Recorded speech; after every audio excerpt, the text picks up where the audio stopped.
ஹலோங்க, night டின்னருக்கு கொத்து parotta ready பண்ணலாம் அப்படின்னு சொல்லிட்டு ரெடி பண்ண போகிறேங்க. இது வந்து நான் வீட்டில எல்லாம் பண்ணலை, ஃப்ரோசன் பரோட்டா தான். ஃபஸ்ட்டு தவாவில் போட்டு எடுத்து வச்சுக்கலாம். கிட்டத்தட்ட ஒரு 15 பரோட்டா கிட்ட எடுத்து வச்சுருக்கிறேங்க. அந்த பரோட்டா ஃபுல்லாக பார்த்திங்க அப்படின்னா லைட்டாக ஆறுனதுக்கப்புறமா இந்த மாதிரி பிச்சு பிச்சு வச்சுக்கோங்க.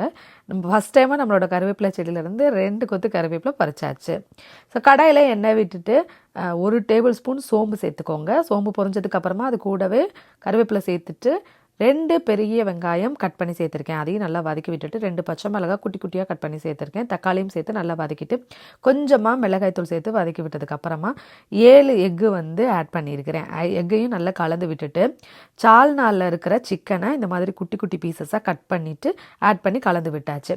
சால்னா ரெசிபி நம்மளோட சேனலில் ஆல்ரெடி அப்லோட் பண்ணியிருக்கேன், கீழே ப்ளே பட்டன்லேயும் கொடுக்குறேங்க.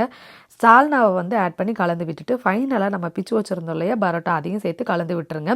நீங்கள் பெரிய தோசை தவா இருந்துச்சுன்னா அதில் போட்டு கொத்தி கூட எடுத்துக்கலாங்க. நான் இந்த மாதிரி தான் எடுத்திருந்தேன். ரொம்ப டேஸ்ட்டு சூப்பராக இருந்துச்சு, ட்ரை பண்ணி பாருங்கள். ஃபைனலாக மிளகுத்தூள் சேர்த்துட்டு மல்லியில போட்டு இறக்கிக்கோங்க. அல்டிமேட்டாக இருந்துச்சு. ட்ரை பண்ணிட்டு எப்படி இருந்துச்சுன்னு சொல்லுங்கள். நெக்ஸ்ட் வீடியோவில் பார்க்குறேன்.